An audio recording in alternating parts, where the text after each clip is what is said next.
What's up, y'all, and welcome into today's episode of Forte Catholic. I'm so glad that you found us here today. Jon Blevins co-hosts today's episode, and we have kind of a more edgy show than we usually do. I've been holding something back for years. I finally decided that I wanted to talk about it. We will get to that.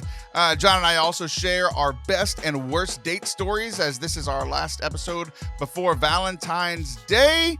What else did we talk about? Oh, yeah, we also talked about how auxiliary bishops are weird and made up, and go in on a pretty common statement that I've heard a lot of that I used to say that I no longer agree with.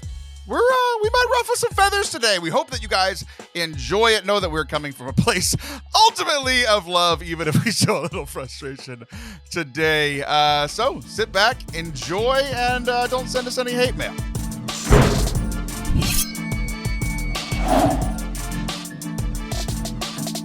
What's up? And welcome to Forte Catholic. I am Taylor Stroll. That is Jonathan Lene, Bearded Blevins. What's up, Johnny boy? What's up, Taylor Marie?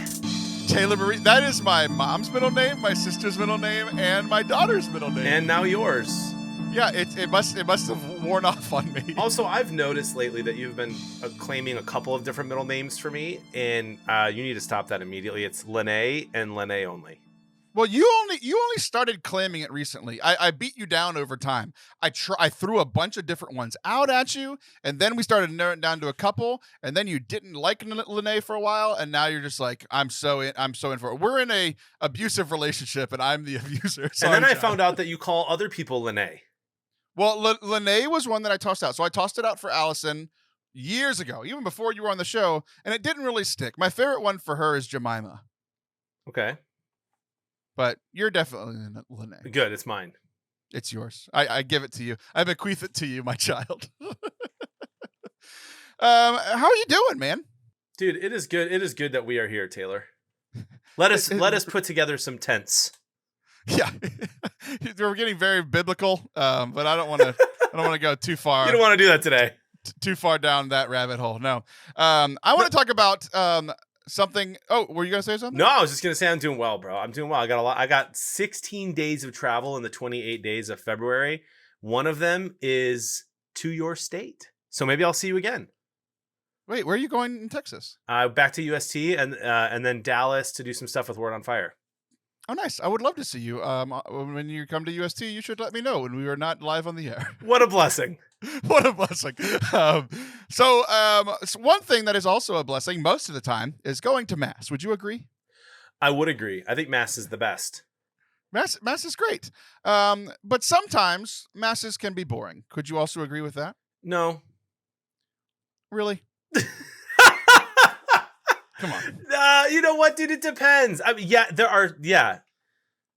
yes. Sometimes Masses can be boring if I did not prepare myself for it, or if the homily might be bad or something, or the music's bad, then it does not help. Yeah. It does not help and assist, you experiencing a good Mass. Now, I get it. We've talked about this before. We're gonna try to tackle it from a different angle. But before we try to tackle it from a different angle, just know to stick with us. There is a point to this, and yes, I understand. The Mass is the source and the summit of our faith. But what I'm going to argue is that the Church itself does not believe that when providing its Masses, and therefore we, the people, often struggle seeing Mass for the beautiful blessing that it is. That is my mission statement for this segment. Taylor is about to get rad trad. No. Here's the thing. Okay. Here's the thing. This is actually something that I have heard, not just from rad trads, but I have heard a statement recently. I've heard this statement a lot over the last few years, and I myself had said this statement that I am about to show you that I disagree with. Okay. I have said this. Here's the thing. Here's the quote. I have said it. A lot of people in ministry have said it. I tweeted this out, and I was glad to hear that some people have not heard it. But in the circles that I've been in, and all the different circles in college, circles in grad school, circles in ministry, circles on the internet, I've just heard this a lot of places. Kind of putting the impetus on the individual person for if you got something out of Mass, right? Now, before I even say anything, I know that Mass is not for me. It is for us to go to God, but like it's also where we receive grace. So there is a little something in it for us too, right? Okay. Yeah. Here's the statement. Okay. Here's what I wrote, and I want to get your rebuttal against this or your agreement. Let's see what you think. Here's what I tweeted. The quote, "If you are bored in Mass, you'll be bored in heaven," is something that almost everybody in ministry has said. I have said it. But I seriously doubt that heaven has the crappy music, crappy preaching, and crappy participation that we have at our Masses. So, though I have said the statement, I no longer believe that it is true. Okay. That's your statement? That is my statement. If you're bored in Mass, you'll be bored in heaven. I no longer agree with. Okay. So it's funny you mentioned, it's funny that that's the version that you remember, because the version I remember is from Mark Hart. And I love Mark. Mark has been very instrumental in my faith life. Like, I feel like he's just always kind of been there, like since my first NCYC, like in 8th grade, until that like dude never ages for real. And he does have a very great gift of speaking, and the way he does it, bro, in the middle of his like altar and really Mass is about, I mean, he gets real deep with it. And I'm not even going to go in there right now, but he'll be like, in the middle of that, he'll just go, "Mass isn't boring. You are." Right. And I'm always just like, oh my gosh, I am. And he's not necessarily wrong, although I don't know that that's the way to go about it now that I'm a little bit older. So I'll say this, Taylor, to your statement that if you're bored of Mass, you'll be bored in heaven, that you're saying that that's not true. I think it's problematic to say that, because then it makes people, like you're saying, feel like it's our fault if we're bored. And sometimes it could be. A lot of it is just like I would say most Catholics just have no idea what's actually happening at Mass. And then I would say that, I don't know if I'd say most, but I'm trying to be very careful here, bro. I'll agree with you, many Masses in America that I have been to are less than inspiring. And the pastors or priests that are saying those Masses seem less than in it. And if they themselves are leading this Mass, if Jesus is leading this Mass through them, and they're supposed to be guiding us there and helping open our eyes for what is happening in the miracle that is the Mass, where we're literally lifted up into heaven, and they don't seem interested, how am I supposed to be interested? Right. So I could see that. But then, bro, I think of like some of the best Masses I've ever been to, where like I think of like a Mass at Seek, which I think does a great job of like Ever Ancient, Ever New. They do the entrance antiphon, the communion antiphon, and everybody there is singing, and some people have their hands up, and some people are veiled, and it's just beautiful. And the homily's awesome. Like, that is, at a moment like that, I'm like, yeah, bro, if that's happening and you can kind of see heaven for a little bit there, like totally get it. But that's just not the reality of most Masses in America. Right. Like, it's funny because a lot of us that have been around the church for a long time use stuff like Seek or Steubenville or like a retreat Mass or something, where it's like, we remember those because they were special, because so many of the other experiences just aren't special, right? And they should be. Like, because that's the thing, is like things that are still true. Like, the Mass is when like heaven and earth collide. Like, God takes bread and wine and makes it himself. Like, it is heavenly, right? But like, kind of like what you were just saying, I have a very similar experience where like I have been at tremendous Masses where like I felt like the church served God well and serve the people well, which is what the church is there for, to serve God and serve the people of God, right? Where like God was worshiped well and they invited us into worship. And like, if you were checked out at that Mass, like if I was checked out at that Mass, that would be almost 100% on me, right? Yeah. But then I go to a Mass where the homily is terrible and the music is by somebody who's never been a musician before, and the whole congregation is lethargic. And I'm just like, that's not what heaven is like. And like, have there been times where I've been disciplined enough to pay attention and be disciplined and like still have a good Mass? Because ultimately I still got Jesus at the end. Yeah.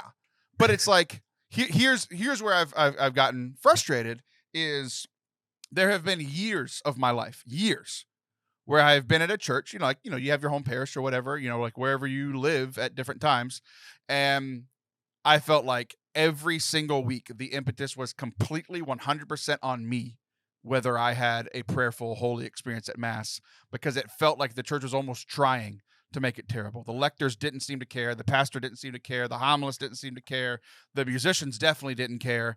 And it's like, you can do those in spurts if you're like a, disciplined follower of Christ. But at some point it's like, man, like I have had times where like mass just didn't feel as good. I didn't feel as connected to God. I didn't feel like I was worshiping God because the church wasn't really helping me out. Right. So to then hear a statement like this, where it's like thrown in my face, and I'm just like, I don't know, man. I think I still have some responsibility, but it's not 100% anymore. Yeah, I'm with you, dude. And I oscillate, man. I go all over. I could talk about this for the entire podcast with you, because my life's very different now than when I was like, able to go to mass every day, all the time. Because I have 3 kids now, right? It's hard to go to mass with kids, as you know. We could have a whole segment on that. It sometimes just feels ridiculous. I once had a conversation. I won't say his name, but I had a conversation with a professor at Franciscan who has tons of kids and like literally travels the world to speak and share the gospel. And he's like, yeah, we don't take our kids to church until they're 12. Yep, I know exactly who you're talking about because I had that person as a professor and I asked him the same question and got the same answer. I didn't know if that was public or not. But I don't know if it is either. So we're just gonna not say names, but and so that's a whole nother thing, right? It's like, man, how am I? This past Sunday, bro, I had the absolute worst experience of mass and it was probably the best homily I've heard in a long time, the most challenging one. It was a brand new church we went to because we were trying it out near me here. And my kids were just out of their minds. They're never that bad. They've never once been that bad. They probably won't be that bad again. And it was tough. And I'm sitting here like, oh my gosh. So I oscillate back and forth because part of me is like, I don't try to enter in the way I used to when I had more time. And so part of me is like, maybe it is on me. And then the other part of me is like, don't beat yourself up. It's on them. so I have no idea who to blame, but I do know this, bro. Since COVID, I have not done a good job preparing myself or my family for mass on Sundays. And I do think that does make a big difference. Yeah. Yeah. The preparation thing. Yeah, totally agree. So like, I guess my point is that it's not 100% on me, which I feel like a lot of people think that it is. And like, that's what the statement is saying. Like, it's on you if you're like, even like with Mark Hart, I love Mark, but it's like, I'm not boring. Like, I'm not. I can be many things. I'm bad at a lot of things. One thing that I am not is boring, but sometimes mass still is, right? Yeah. So like, it's stuff like that. And like, a lot of times it's like trite sayings, but like, they're not trite to listeners who either never have a good experience at mass or people like me who have had great experiences at mass and terrible and everywhere in between, right? Yeah. It just doesn't ring true. So, we've been talking about the music and the preaching, but like also like the participation. And I was thinking about this in mass the other day, and it did not come from a place of this mass is crappy. It actually came from, we have a new pastor at our parish and I love him to death. And like masses have been really good since he's been here. And so it came more out of a place of thanksgiving of like, I suffered for so long going to masses where I just felt dead because the congregation felt dead because la, right? But like this, a couple weeks ago, I was sitting in mass and I'm just like, I got a taste of heaven, right?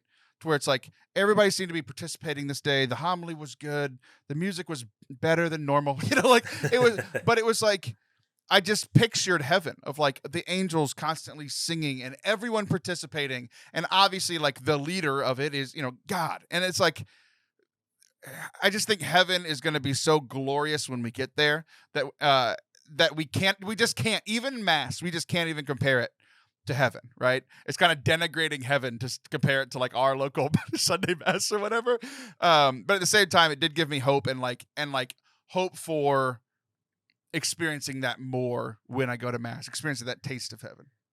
Yeah, because that's what it is, right? It is a taste. And when you talk about participation, part of the issue there, and part of the reason people use those phrases of mass isn't boring, you are, or if you're bored in mass, you'll be bored in heaven. And part of the reason people use that is that like, is a way to let people know, like, you have no idea what's happening here, right? And I try to teach my kids that stuff. Like we just lost my grandpa, who was married to my nana, who we lost this past year too.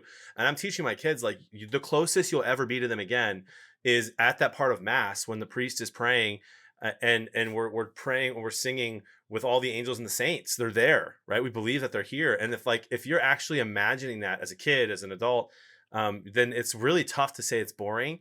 But it's really tough to enter that prayer if if all the things that are happening that happen at a lot of parishes, whether it's bad preaching or bad music or whatever. Or my thing, bro. I'm gonna get on me down this rabbit hole right now. I know you won't let me because we have segment timings and stuff. But like my whole thing is like I firmly believe that getting a master's in theology did more harm than good for my spirituality. And so I like a priest starts making up his own consecration prayers. And I'm just like, I just am filled with rage. I'm like, oh, you think you're better than what the literal rite says that we're supposed to do? And I just lose it. And then I'm like, so it's wild.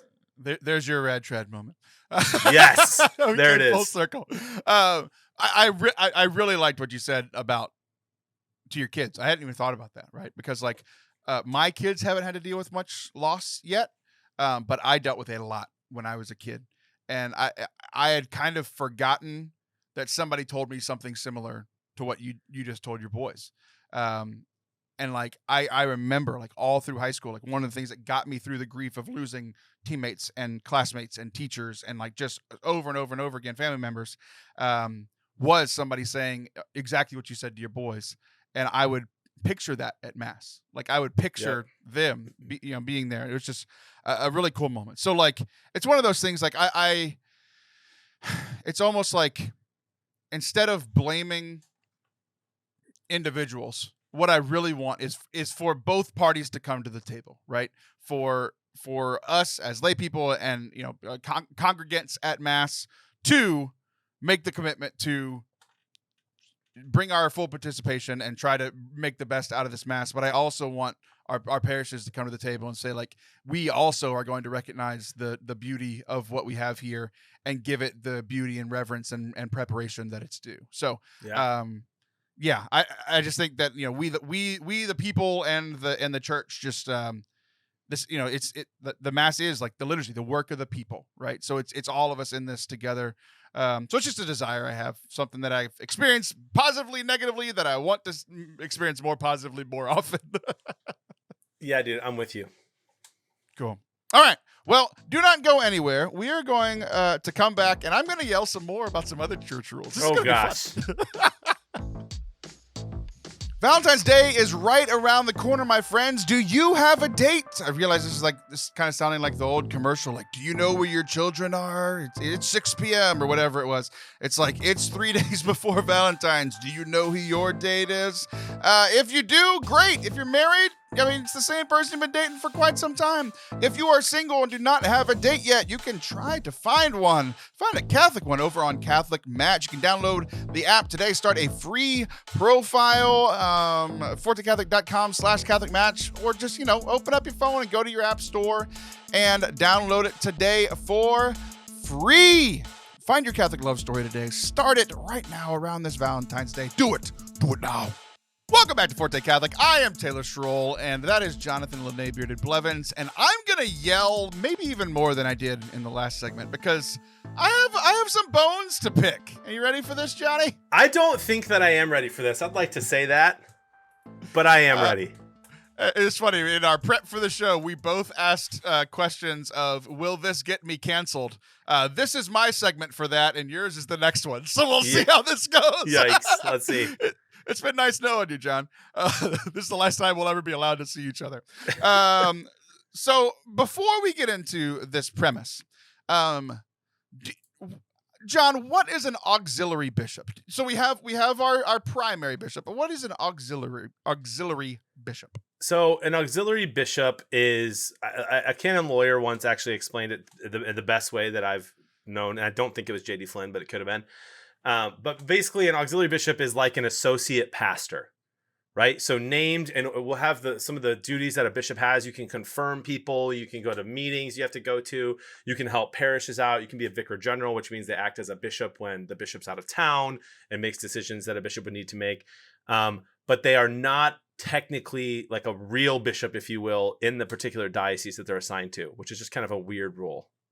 It is weird. So I learned this from Bishop Umbers, who is an auxiliary bishop. I learned this from years ago. Wait, Bishop Umbers is a real person?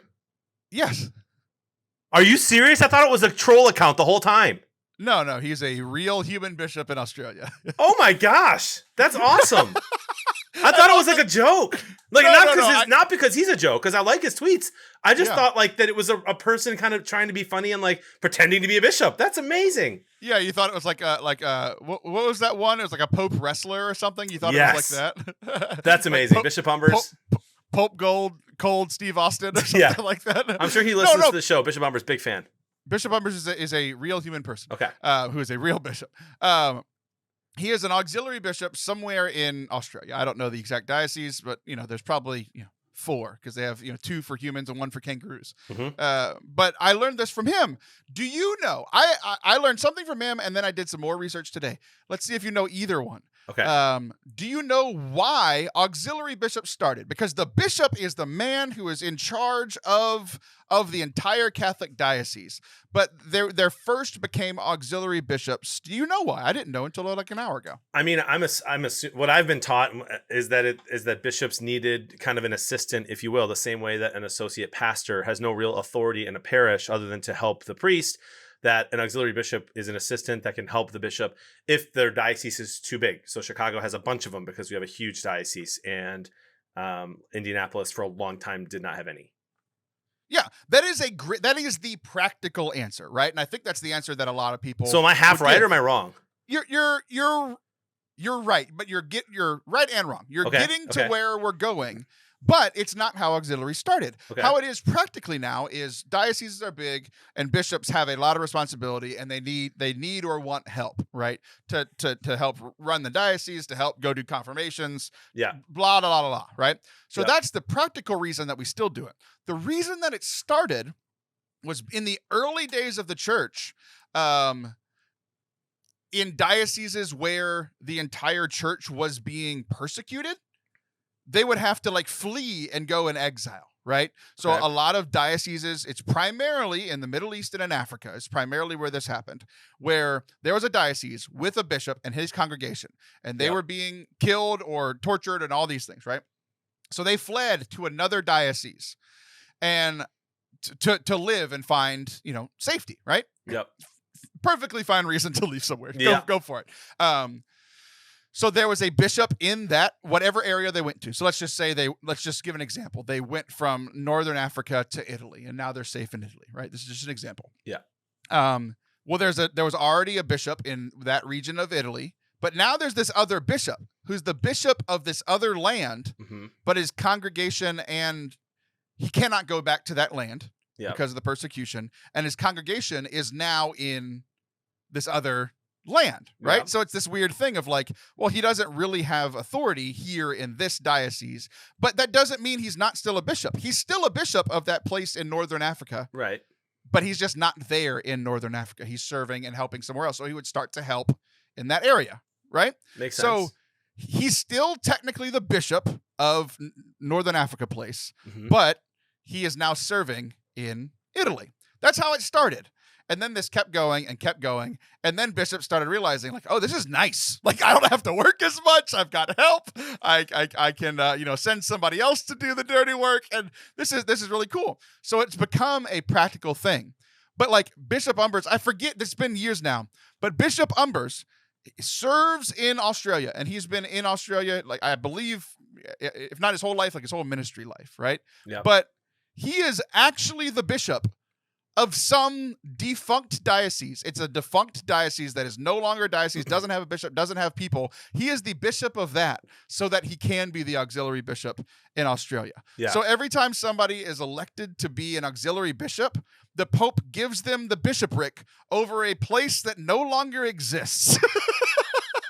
Well, it exists, right? But just the diocese doesn't exist there. Right. The diocese doesn't exist. And I looked into some of the canon law stuff, and like I'm not a canon lawyer, but essentially it's like they're still, we can do this. This is it's allowed for auxiliary bishops to be a thing because they could always open up these old dioceses. But then there was an update to canon law a few years ago that said, yeah, we're not ever going to actually try to reopen these dioceses. So isn't the other part of it that we have that because the church is universal, that there has every centimeter of land has to be covered under a diocese, and so if there isn't one, then they also do that. Isn't that like part of it too? I have no idea. I don't know that part. I mean, that would make sense. I don't know if somebody responsible for Antarctica. I don't know. I heard, and again, this is just I heard it from someone who's a bishop, so don't, if they're wrong, that's fine. But I heard that most bishops are like a bishop of two places. Oh, nice. Like one place, like if it's Green Bay, and then that bishop might have something out in a ridiculous place you've never heard of as well. Northern Iceland. Yeah. Yeah, there's no one there. Okay, so here's my thing. Okay. Is it started off in a good way. And then it honestly became, in my cynical mind, more about making the bishop's life easier. And to be fair, I am not against that. I am not against, hiring more people, bringing more people in. Even if it was a business, it'd be like hiring another manager, right? Yeah. Okay, perfectly fine. The bishops need to do that. That's fine. But here's where I get frustrated, John. Stick with me here. I'm trying. At least for a second. Here we go. You're doing fine so far. That's all my stuff about auxiliary bishops. Would you or would you not agree that auxiliary bishops, they've kind of just made up this, the bishops have kind of made up this thing to make their lives easier? That's how I'm seeing it. What do you think? So that is one way to phrase it. A way that I would probably phrase it is that through the tradition of the church, led and guided by the Holy Spirit that Jesus gave us, a problem arose and the Spirit had a solution, and the church has kind of done that in a lot of different ways. And so I would say your way is one way of saying it. Another way of saying it is like, yeah, the diocese got way too big. We have way too many parishes. There's a lot of Catholics, and so they need help. And so, yeah, the Holy Spirit came up with a solution. I agree that the church is led by the Holy Spirit, but I think it's also been proven that the bishops also make mistakes. I think that's been proven a lot recently.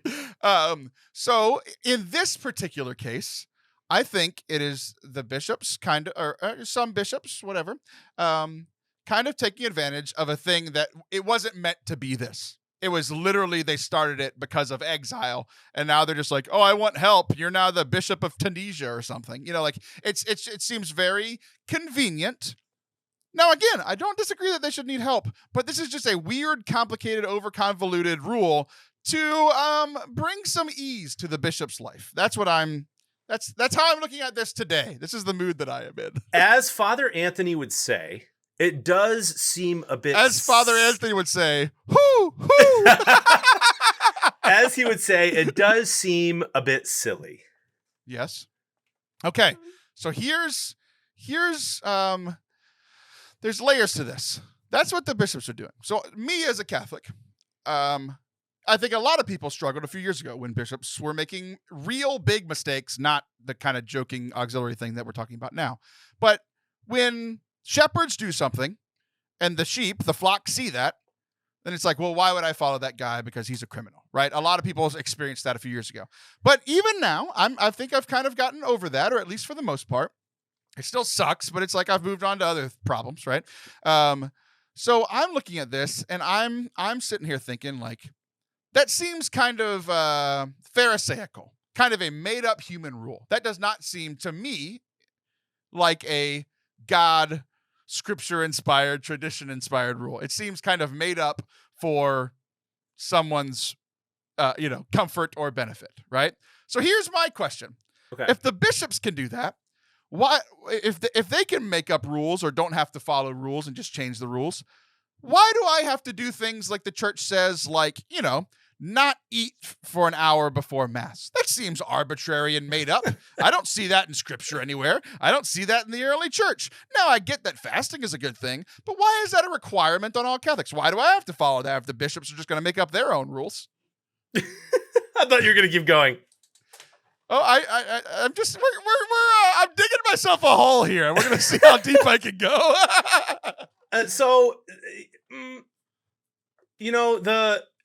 think that when you follow the church's teachings to the best of your ability, and you're able to understand the good that comes from them. So the good of fasting before Mass is that you would focus your physical hunger spiritually and hunger for the Eucharist. And that makes sense. And it's annoying, certainly. And there are many things I find kind of annoying that the church kind of asks that we do. But when I'm doing, I get why they do it. And here's my thing, bro. as much as I can understand, a lot of people being angry about a lot of things happening in the church, no one is, I picture like going to heaven. No one's going to get to heaven and God's going to be like, you know what? You really shouldn't have followed all those rules. That was really stupid. I just don't see that happening. I could see him being like, hey man, some of those things you guys believed, kind of weird. Welcome though. Thanks for trying.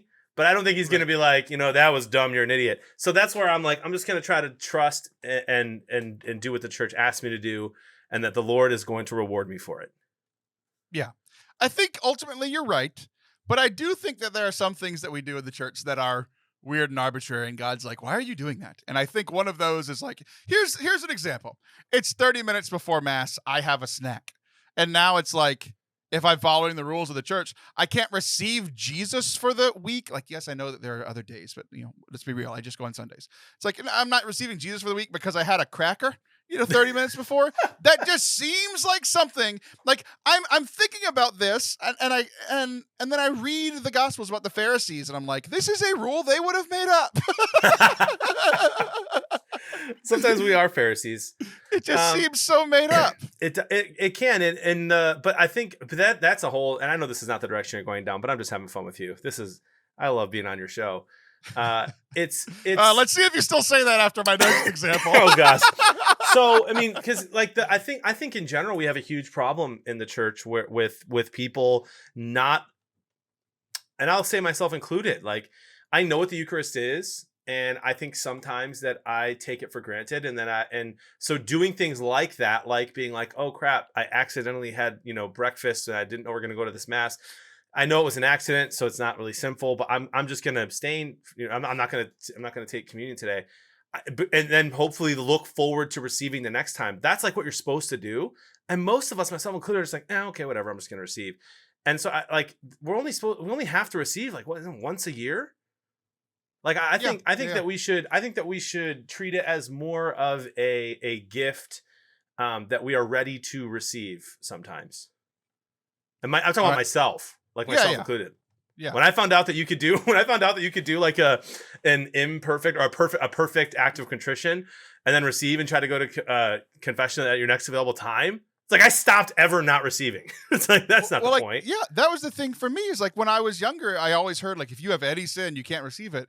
And then I had a priest in confession who knows me really well, and it was kind of mix of spiritual direction and confession, where he told me, I told him, I was like, I have not received, for 3 weeks, or I received under sin or whatever. Right. And he literally told me, he's like, you are feeling too much Catholic guilt. You're beating yourself up too much. Like next time you go to Mass and you feel like this, receive as long as you try to get to confession the next available time. Like what you were just saying. Right. And I was like scandalized by that, but then I started listening to him. But now, like that was 10 years ago or 8 years ago. It's like, does that still apply? That was a confession thing I got 8 years ago. So now, like even now, I'm like, now we're making up rules on the made up rules, And that's where you just have to blindly trust your pastor. Right. Yeah. I'm like, that's what I'm saying. And like, I'm trusting this guy because God said, if you lead one of these little ones, the weight's going to be tied around your neck and you'll be thrown in the sea. I'll be fine. It's on him. So here's my last thing. And this is where we might get a little spicy, especially as we're moving into Valentine's, which we will talk about next segment. But Can't wait. This has to do with for the married people. Okay, You're married, I'm married, and if you're listening to this and you're not yet married, you'll have to deal with this at some point. So here's something that I have struggled with that I have not talked about much publicly, but both theologically and practically, I have struggled with the idea of NFP. Natural family planning, because kind of a lot in these. I think I've struggled for it for two reasons. One, I'm a fallen sinner and a human being. The second is it kind of falls in this line of it feels like something made up because it just came out 30, 40, 50 years ago, whenever it started, right? But it is a relatively new thing that we have tried, and it's gone well, and it's not gone well for a plenitude of reasons, right? And it's one of those things where it's like, I've trusted the church, I've tried. But, I mean, I don't know. The church is 2,000 years old. We just started talking about NFP 30 years ago. It seems kind of Pharisaical and made up. One of my favorite quotes, Taylor, that helps me stay super excited about being Catholic when it's tough. Because I'm with you. I'm married. NFP's tough. I think there's a lot of resources needed around that still. I think a lot of couples who teach it kind of promise the world, and it doesn't always seem like that's the reality. But someone told me once, if the world lasts 10,000 more years, then we're part of the early church. Yeah. How scary is that? Like Forte Catholic, people reading and the transcripts of Forte Catholic 10,000 years from now. They're going to listen to this segment and they'll be like, Church Father Taylor Schroll, this is why he's not a saint. I'll be the origin of 2000. Oh, he said some nice things, but he's definitely not a saint. He's your NFT take right now is your Thomas Merton scandal. Right. Yeah. No, but so I get where you're coming from for sure, and I think it can be tough, but it's one of those things where the church teaching, the Holy Spirit is going to continue to reveal things. And man, if it's tough when you read what St. John Paul II said, right, in his series of talks and homilies, it really does make sense. And it kind of opened up like a lot of eyes in the church and what sex can be used for and what the purpose of it is. And I get that as frustrating as it can be. But again, where I'm at is just like, okay, if I get to heaven and the Lord makes fun of me for trying NFP, he better not punish me for it. Right. Yeah, you know what I mean? And so it's like, I'm going to trust it and hope for the best. Yeah. And like, it's one of those things that like, I trust the church, and the church is always usually smarter than me, other than the auxiliary bishop thing. It's kind of a sham. But the church has not led me astray, right? So like even though I have never really intellectually been behind NFP, I've practiced it for years and years and years and years, right? But it sucks, right? Because like it seems like I've been using this Pharisaical thing. It seems like it's putting rules on married people that I'm not 100% intellectually and theologically sure need to be there, right? I was at my sister's wedding a couple of months ago, and I heard the vows that you say at Mass. Like, will you be open to life? And you have to say yes, right? Yep. But I don't know. I just struggle with the fact that means either don't have as much lovemaking or have 13 kids. I'm just not sure that open to life means have 20 kids. I'm just not sure, right? It's something I'm wrestling with. I'm not like, I'm not, this isn't my declaration of like, I'm not doing this anymore. It's just like, it just sucks. And it doesn't make sense to me. So like when something intellectually and practically is just difficult and doesn't make sense, it just makes me question it. And then like, it doesn't help that bishops seem to just make up rules too. So it kind of, I don't know. It's just something I've been wrestling with, and I know it's not great, but so this is my cancel segment, but it's just like, go forth and multiply. I get it, right? Like that was one of the first commandments.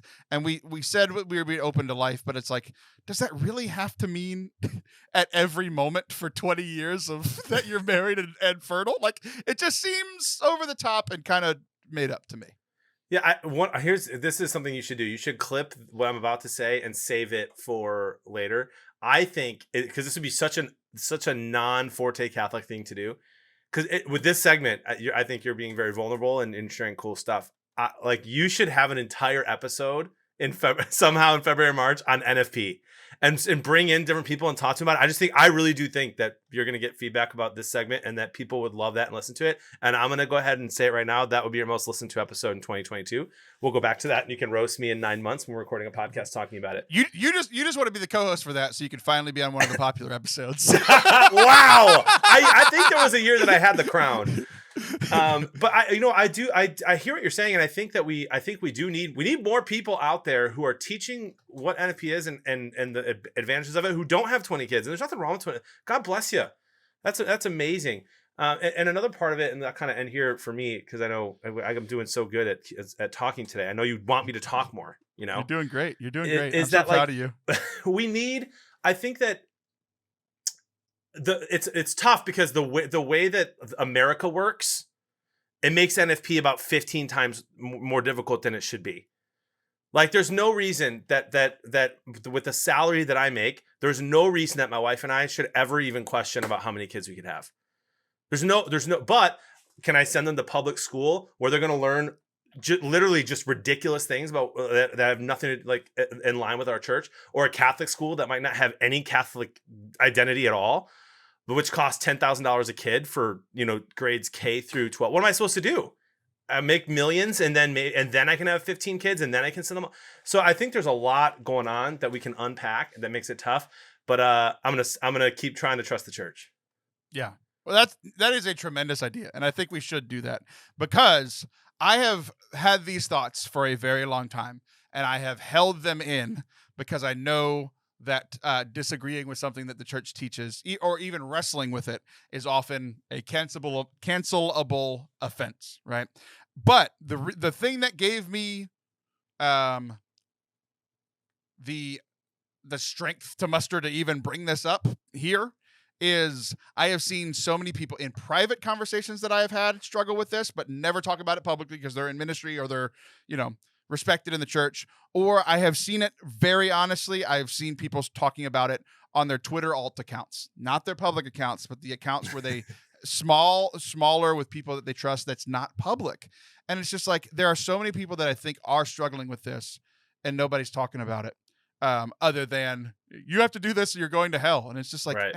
I mean, maybe you're right, but can we at least have a conversation about the struggles that I'm having with it, or that I think other people are having? So I think that's a great idea, John. And I think I might just take you up on that. Sweet.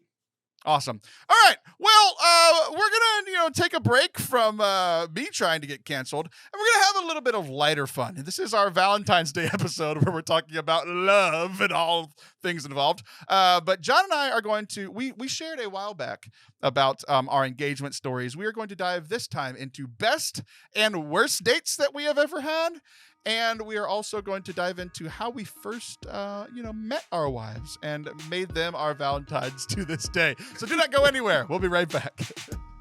Our YouTube channel is continuing to grow. We are working towards our goal of 1,000 subscribers by the end of the year, even hopefully the summer. Even if that would be even better. We are right around 700 subscribers, and we are looking to get to that 1,000. So if you have not subscribed yet, please do so. I'm going to tell you why you should. Not only do we have full-length episodes of this podcast where you can see us and our beautiful guests, but you can also watch other things. We have a whole Catholic perspective series on talking about our favorite TV shows and movies through the lens of faith. We have videos of me speaking a little bit more serious than I am on this show, speaking to youth groups, to parishes, those sorts of things. All of that can be found at youtube.com/Forte Catholic. Hit that subscribe button today. Welcome back to Forte Catholic. I am Taylor Schroll, and that is John. And John was so pastoral and loving that last segment. You might have just protected me in my career. I'm so proud of you. I got your back, bro. Thank you. Well, let's try to get you canceled. Great. I might be. All right, we're going to talk about best and worst date stories. I'm going to let you go first and choose which one you want to do. Best and worst dates that you have ever had. Okay, I'm going to go worst. I'm going to go worst first. Just get this out of the way. Sure. So when I was 19 or 20 years old, I really don't remember how old. I might have also been 18, but it was over 18. I was working at Noodles & Company. By the way, I loved that job and I love fast food service. And one day, one of my dreams is to franchise a Chick-fil-A. It's fast food? What is Noodles & Company? Noodles & Company. It's like you ever heard of Mod Pizza?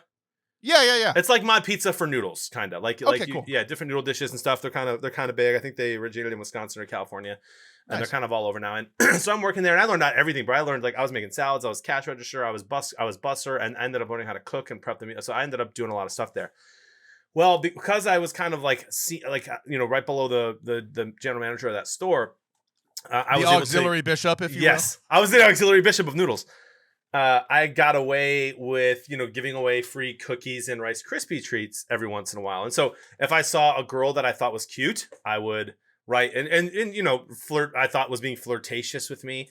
I wrote my number on a napkin. I would wrap the Rice Krispie treat in it and then hand it to. And I have so many funny stories. And by the way, so many people texted and good fun conversations, whatever. But one time, this beautiful person walked in. Again, I'm 18, 19 years old. And I did the whole Rice Krispie thing. And immediately, she thanks me when she leaves after eating. And then hands me her phone number as well. And then she texted me right away, so I would know it was her. And we scheduled a date to go to Olive Garden. This was one of the first times that I ever actually went on a date from giving away Rice Krispie treats. And it finally worked. so we get to Olive Garden, and she told me that she was 19 years old and that she was a Harvard student. Okay, and I believe it was a very affluent area, made sense. So we're at Olive Garden and we're talking, and bro, the date could not have gone any worse, right? I'm sitting there. I wasn't a foodie yet. I worked at Noodles. That was like the best food I was into at the time. So Olive Garden even felt kind of fancy for me. And, you're like, I learned how to cook. What can you cook? Noodles. Yeah. Yeah. And it's just awkward, like dating before you're 21. Like you don't have to have a drink on a date, but it's like way more chill to be like, I'm gonna have a glass of wine. So I'm just sitting there with my Coca-Cola and where we start talking. And I really wanted to impress her. She was very cool. And so I told her that I was really smart and into philosophy, and she was majoring at Harvard in philosophy on a full ride scholarship.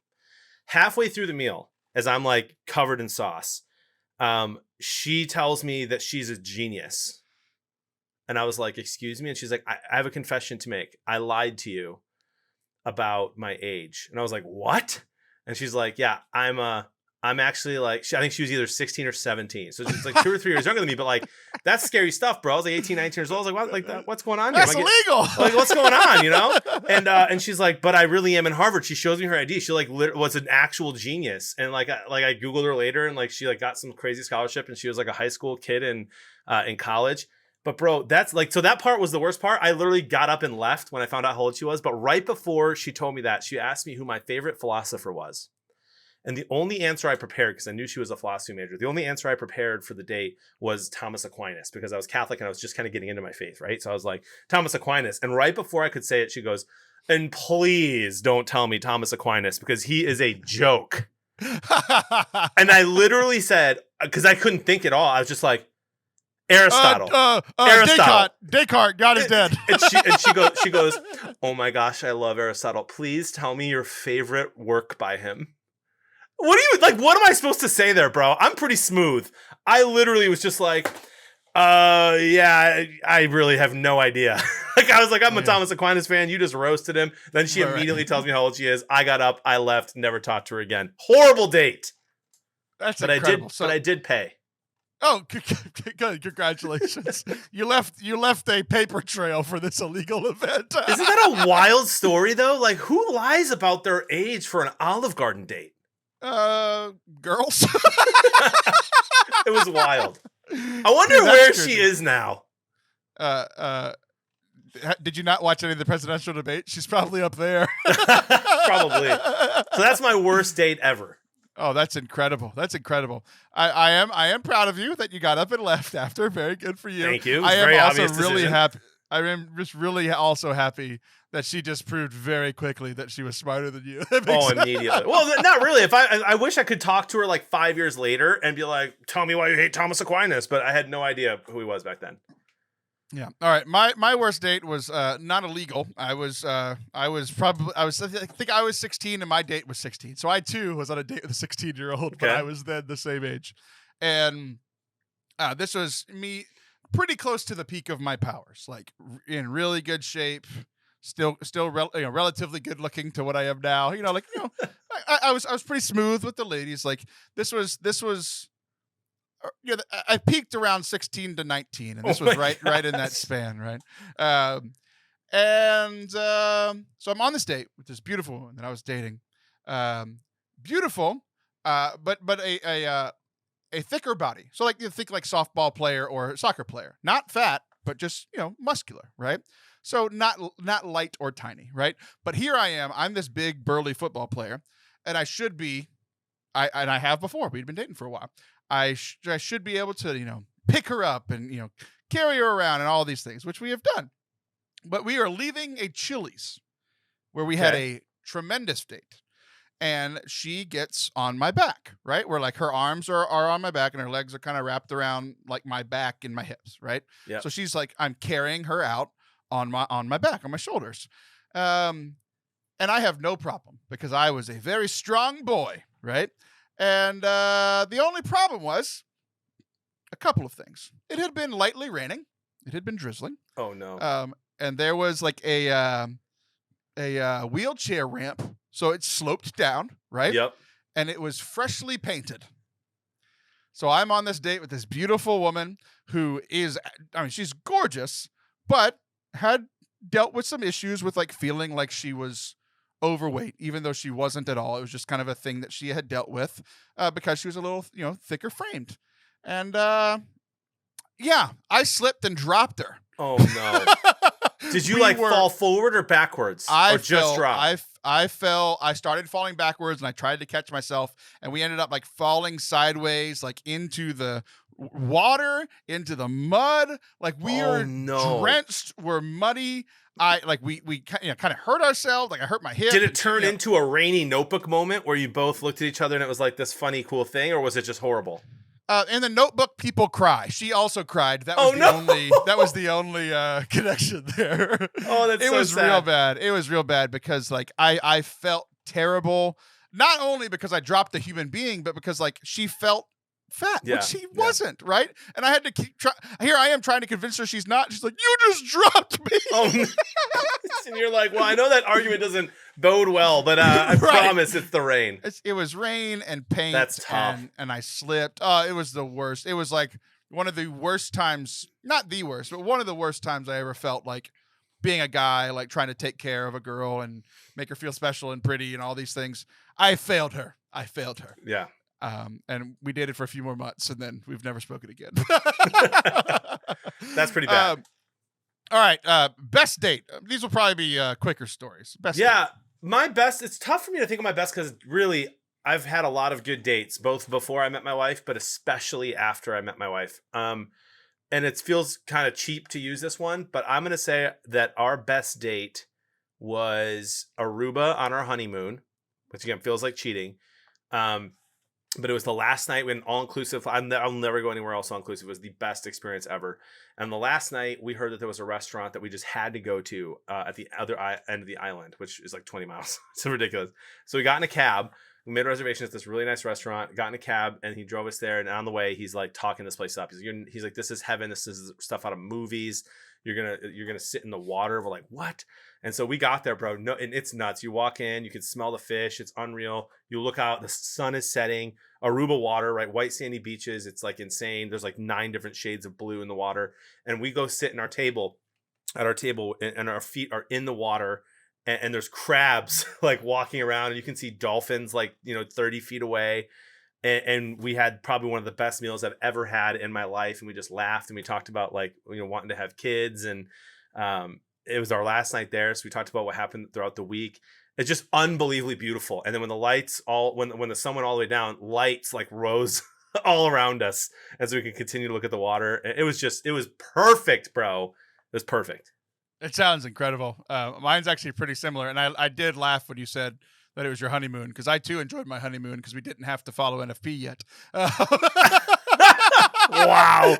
But my best one was actually our first anniversary. My wife and I were long distance for 2.5 years before we got married. So our first married anniversary was the first time we were together for something like really big and special. So we had no money, but we had saved money for months to have a really good anniversary. We went to Pittsburgh. We were living in the area. We went to Pittsburgh and went to Monterey Bay Fish Grotto, which is up on Mount Washington. Looks over Pittsburgh. The 3 rivers. There's like 3 downtowns. Like if you've seen the Batman movies, like that's Gotham. Like all the bridges that Bane blows up, like those are the bridges that we're down looking at and everything. And so it's way up above the city, so you can look down into the city. And similar to yours, like I purposely booked it before the sun went down, so we got to be there during the daytime. We got to watch the sunset over the city, and then by the time we left, it was nighttime. Right? It was gorgeous. It was best meal I've ever had, most expensive meal I've ever had. And then we went to Broadway showing of Mary Poppins, also in Pittsburgh, and then we went to the casino, and it was just we just loved it, man. It was just so memorable, and we spent so much money in a time that we had the least amount of money that we've ever had, and so it was just even more special, right? Like we felt like kings for a night after we were paupers for most of the days. That's cool, bro. So I love it.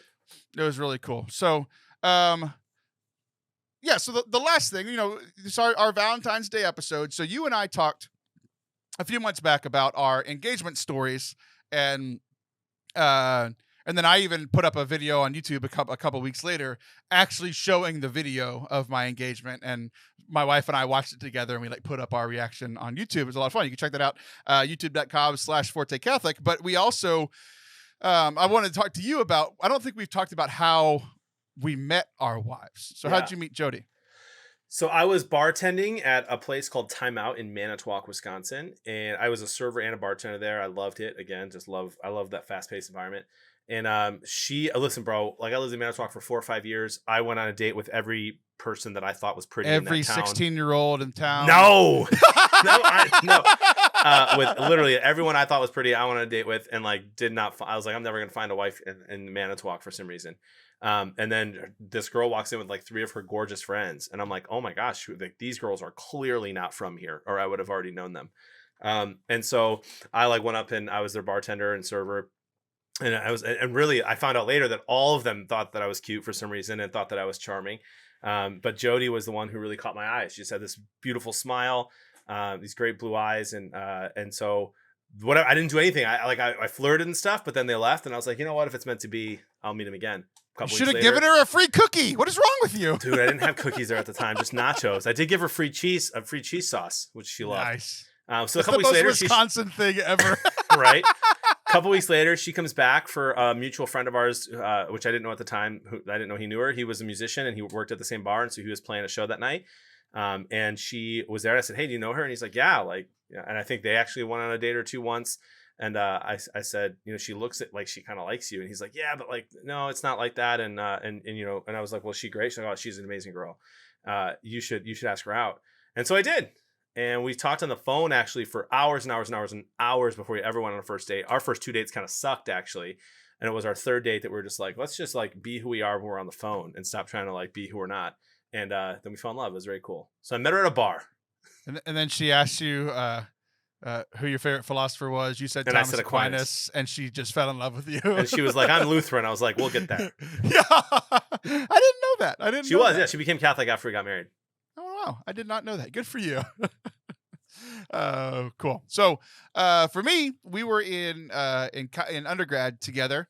And it was my sophomore year, and I had just broken up with I've said enough scandalous things today, so I'm not going to say much about her, but I had just broken up with a girl, and she was also in my class, and she sat next to me in class. And there was this very quiet Hispanic girl that sat way in the front of class. Like I'm a back row kind of guy, that, the troublemaker, and she sat in front, but she slept the whole time through theology class, which I thought was hilarious. And then we didn't talk for halfway through the semester. We didn't talk. And then I sang at our Sunday night mass, college Sunday night, 8 p.m. mass. It's the most college thing ever. That's when the hangover started wearing off, So I'm singing the psalm, and apparently I sang so pretty that she started crying, and she didn't know why. So she wanted to figure out who I was. She knew that we were in class together. So she asked her best friend, who ironically enough was my Valentine's Day date the year before. Okay. Asked for my number because she knew that she had it from the year before. And then we started, she texted me, and then she was like, she stopped me in front of the church, and she was so shy. "Hey, I heard you sing at mass the other day, and it was just really good." And her complimenting me made me fall in love with her. And that's why we got married. Wow. That's amazing and adorable. It's so sweet. So then it was very funny. She moved in class from the front row to the seat right in front of me. And then my ex-girlfriend got jealous, and she brought her new boyfriend to class, who wasn't even a student at the school. And he was there for weeks. Wow. It was very fun. But anyway, I made the right choice in that realm. We'll just look at you now. Look at me now. All right, Johnny, we did it. I think we made it through. We'll see if we get canceled or not. I think you're in the clear. I think I have a 70% chance of being here next week. Let's find out. We'll find out. Well, I might be back next week. See ya. See ya.